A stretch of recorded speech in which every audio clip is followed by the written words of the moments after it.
Little girl begged to hell's angels. They're beating my mama, quiet evening. The sound of engines humming under fading light. And then, a small barefoot girl no older than 5 bursts into a biker bar, her face streaked with tears and dust. Her voice shakes the walls. Please. They're beating my mama. 15 men look up, and everything stops. It was a Friday evening at the Iron Horse Bar in Northern California. The kind of place where laughter mixed with engine oil and old country songs. The bikers of the Hells Angels chapter sat in their corner, leather jackets, scarred hands but quiet hearts. Robert Bear Lawson was polishing his old Harley, listening to the hum of the jukebox when the door slammed open so hard the bottles rattled. A tiny girl stood there, barefoot, hair tangled, breathing hard. They're beating my mama, she cried, voice trembling like glass. Every man froze. Bear slowly set his rag down, eyes softening. Sweetheart, who's hurting your mama? Mama's boyfriend, she said between sobs. And his friends. They're loud. They're hitting her. For a moment, silence. Then chairs scraped the floor. Every man stood. The kind of unity that didn't need words. Bear looked at the girl. What's your name, little one? Lily, she whispered. I'm 5. You did good, Lily, Bear said, voice low but steady. Real good. He turned to his brothers. Mount up. We've got someone to save. Engines roared to life like thunder, the night air filled with gasoline and fury. Bear lifted Lily gently, setting her in the sidecar of his Harley. Hold tight, kid. We're going to get your mama. She pointed down the dark street, voice shaking. Blue house. Broken window. They followed the sound before they even saw the house. Screaming, glass shattering, a woman begging for mercy. Tank, the biggest of them all, spat on the ground. Ain't right. Let's end it. Bear's hand tightened on the throttle. No waiting for cops. Tiny, their sergeant-at-arms, was already dialing 911 but didn't stop walking. The house came into view, flickering light through torn curtains, shadowy figures moving inside. Lily clutched her teddy bear, whispering, Please don't let her die. Bear's heart cracked in silence. The bikers surrounded the house. The door rattled under the pounding noise of fists and screaming. Tank, Bear said softly. Tank grinned, took one step forward, and with one brutal kick the door flew off its hinges. Inside, they saw hell. Chaos hit them like smoke from a fire. 3 men towered over a woman on the floor, bruised, blood on her face, barely breathing. Empty beer bottles rolled across the floor and the stench of whiskey and anger filled the room. Lily screamed, Mama! But Bear caught her, turning her face into his chest. Don't look, baby. We got her. The tallest man spun around, knife glinting. Get out of my house, he shouted. Your house? Bear said, stepping closer. Her name's on the lease, not yours. His brothers spread out, silent, eyes cold. The man lunged. Bad idea. Razor, the tattooed one with lightning reflexes, clotheslined him straight to the floor. The knife clattered. Another man tried to run but was caught by Tank, who slammed him into the wall like it was made of paper. Bear knelt by the woman. Jennifer, right? He asked, recognizing her from Lily's whispers.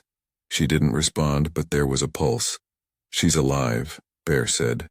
Tiny, get that ambulance now. Lily sobbed into his jacket. She's hurt bad, mister. Bear's voice broke slightly. We'll keep her breathing, kid, promise. The sound of sirens grew louder. Red and blue lights danced through the broken window. Police cars skidded to a stop, followed by an ambulance. Detective Sarah Miller, sharp eyes and steady hands, was first through the door. She took one look. Chaos, blood, crying child, and 15 bikers standing still as statues. What happened here? She asked. Bear looked up calmly. We heard her scream. We didn't wait. Derek, the boyfriend, started yelling, blood on his face. They broke into my house. They attacked us. Sarah stared at him coldly. You're covered in blood that isn't yours. Paramedics rushed to Jennifer, lifting her carefully. She's alive but critical. Internal bleeding. We need to move now. Lily tried to follow. She's my mama. "Let me go." "Family only," said the paramedic. "She is family," Bear said. "She's all that girl's got." Just then a woman entered, Judge Patricia Williams still in her robe. "I'm granting emergency custody to whoever this child chooses," she announced. Lily looked at the room full of leather-clad giants, then ran straight into Bear's arms. "You saved my mama," she whispered, and Bear held her, gently as glass. At the hospital, fluorescent lights hummed above tired faces. Jennifer was in surgery for 6 hours. The bikers filled the waiting room, silent, restless. Protective Lily sat between Tank and Razor, coloring on scrap paper. "This one's for you," she said, handing Tank a picture of a dragon with sunglasses. He smiled, a real one, rare as sunrise. Bear stood by the window, arm bandaged from the fight. "She's strong," he murmured. "She'll make it." Sarah, the detective, approached him. "You know vigilante justice can go wrong fast." He nodded. "Sometimes justice takes too long." Lily looked up at him. "Will my mama wake up?" Bear crouched, meeting her eyes. "Yes, sweetheart, she will. You got the whole Iron Horse watching over her now." Outside, rain started to fall. Slow, steady, like the world exhaling. The doctor finally came out. "She's alive. In a coma, but stable." Lily threw her arms around Bear's legs, sobbing with relief. And in that small hospital room, surrounded by men once feared by the world, hope quietly came back to life. A week passed. Jennifer was still in a coma. The bikers rotated day and night, making sure Lily was never alone. They brought her food, toys, even bedtime stories read in gruff voices that trembled when she smiled. Bear often sat outside her hospital room, hands clasped like a prayer. "She's got fight," he'd whisper to the quiet hallway. "Same as her little girl." Then came the storm. Derek, out on bail thanks to his rich parents, showed up at the hospital. He reeked of arrogance and whiskey. "I just want to see her," he slurred. The security guard tried to block him, but Derek shoved past. Bear's phone buzzed. "He's here," Tiny said. When Bear and the crew arrived, Derek was already in the parking garage, shouting Jennifer's name. He turned when he saw them. 15 men, walking in slow, silent unison. A week later, in that same village, a soft hum filled the air. The sound of engines, but this time not thunderous or wild. Slow, gentle. The bikers had returned, but they weren't carrying food or gifts.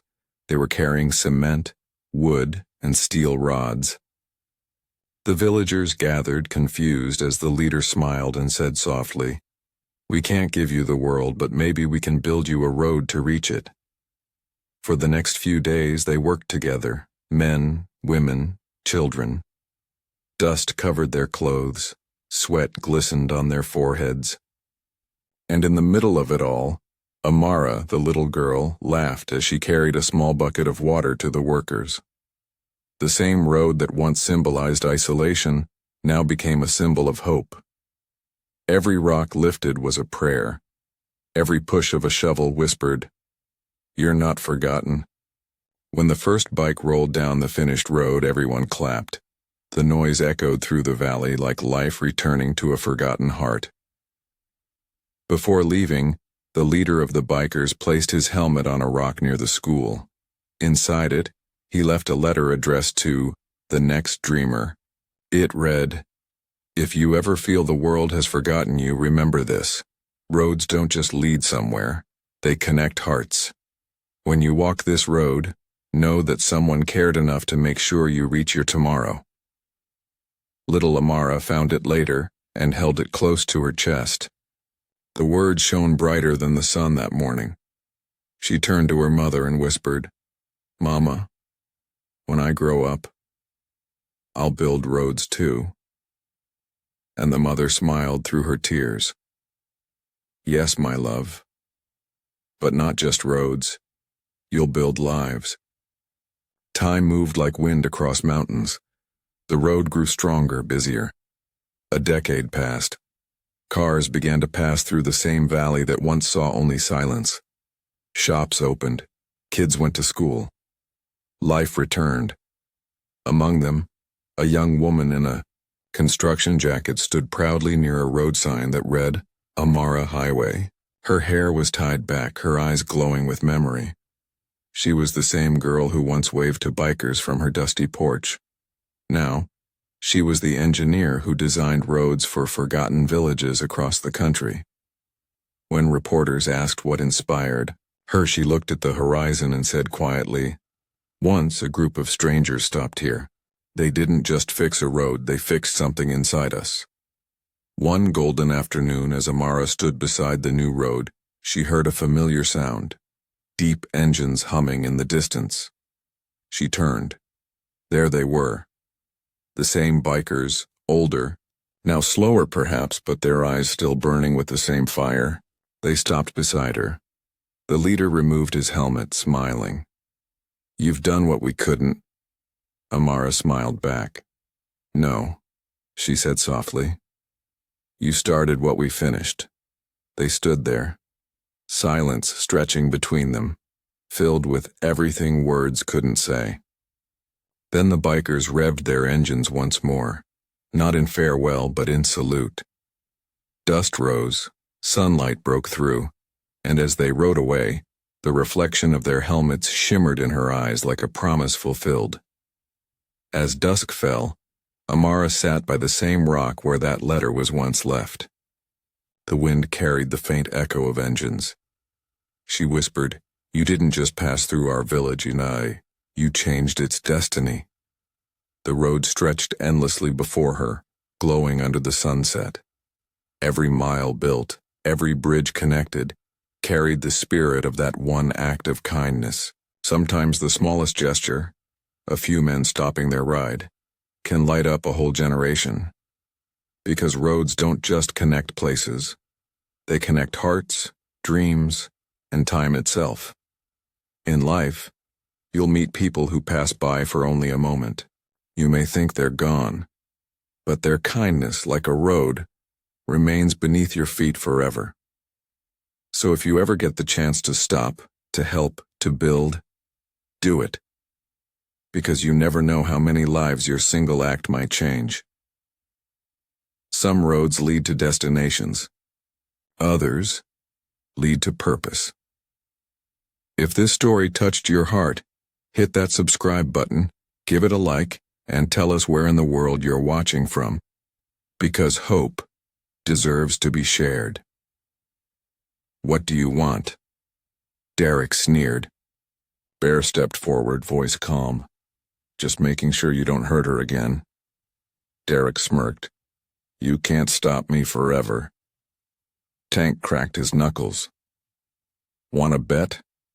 The air turned electric. Then Derek reached for his pocket, and everything exploded into motion.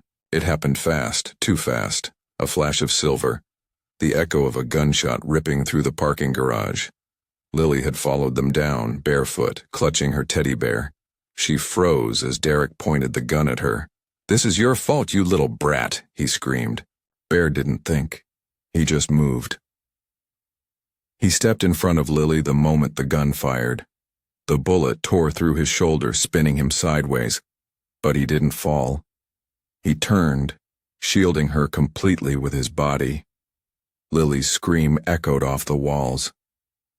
Razor and Tank charged Derek before he could fire again. The gun went flying, clattering under a car. Fists followed, fury, grief, and justice all at once. Police sirens wailed in the distance. Bear slumped to one knee, blood soaking his shirt. "You got shot for me," Lily whispered, eyes wide. "Just a scratch," he said through gritted teeth, smiling faintly. "Told you, we don't let kids fight alone." When the cops arrived, Derek was unconscious. Bear was still standing, barely, but still guarding the little girl he'd promised to protect. Some angels bleed, he thought. That's how you know they're real. Derek was arrested again, this time with no bail. Charges stacked like dominoes: attempted murder, assault, possession, violation of restraining order. His lawyer tried to twist the story, But witnesses and hospital footage ended that fast. Judge Williams herself oversaw the case. "You point a gun at a child," she said coldly. "You don't get second chances." Lily attended every hearing, sitting beside Bear with her tiny hand gripping his rough fingers. When Derek tried to speak, "I loved her, Your Honor." Lily stood up, trembling but fierce. "You don't hurt people you love," she said. The courtroom went silent. Then, applause. Even the judge let it happen. Jennifer, still weak but conscious now, wept quietly as the verdict was read. 25 years in prison. Bear squeezed her hand gently. "It's over," he said. She shook her head. "No, Bear. You made it safe to start again." Outside the courthouse, Lily tugged on Bear's jacket. "Can I call you Uncle now?" she asked shyly. Bear smiled, the kind that reached his eyes for the first time in years. "Yeah, kid, you can call me Uncle Bear." Months passed like slow rain. Jennifer moved into a small house on the edge of town. The hellsangels helped her rebuild, painted walls, fixed her car, made sure Lily's room sparkled with light and color. Bear visited every evening after work at his auto shop. He taught Lily to change oil, fix a chain, and throw a soft punch, just in case. "Violence ain't the answer," he'd say. "Unless someone's hurting your mama. Then it's the only one that counts." Jennifer smiled more now. Her bruises faded, but her strength shone brighter every day. She started managing the club's finances, their first legit accountant. Razor once joked, "You're the only angel in this room, Jen." She smiled. Not anymore. One night, Lily gave Bear a drawing, him with angel wings standing in front of a motorcycle. "I made you a guardian angel," she said softly. Bear blinked hard, pretending something was in his eye. The club hung that drawing on the wall behind the bar. Above it, a sign. "Any child who asks for help gets it. No questions." 3 years later. Jennifer stood at the altar in a small backyard wedding, her hand trembling in the warm California sun. Beside her, a kind man waited, a mechanic. Gentle voice, soft eyes, and the kind of patience you can't fake. Bear walked her down the aisle, his jacket clean, his face proud. Lily tossed flower petals with fierce joy, every handful thrown like a victory. The club stood behind them, 15 men who once terrified the world, now clapping with smiles as wide as the sky. At the reception, Jennifer hugged Bear. "You saved us," she whispered. He shook his head, looking at Lily dancing barefoot in the grass. "No, Jen, that little girl saved you. She knew where to run." By then, the Iron Horse Bar had saved 17 women and children. Word spread. Sometimes angels wear leather, sometimes they ride Harleys, and sometimes, when the world goes dark, it's not a police car that shows up. It's a roar of engines and the sound of hope. Bear looked up at the stars that night, and for the first time in years he smiled at peace.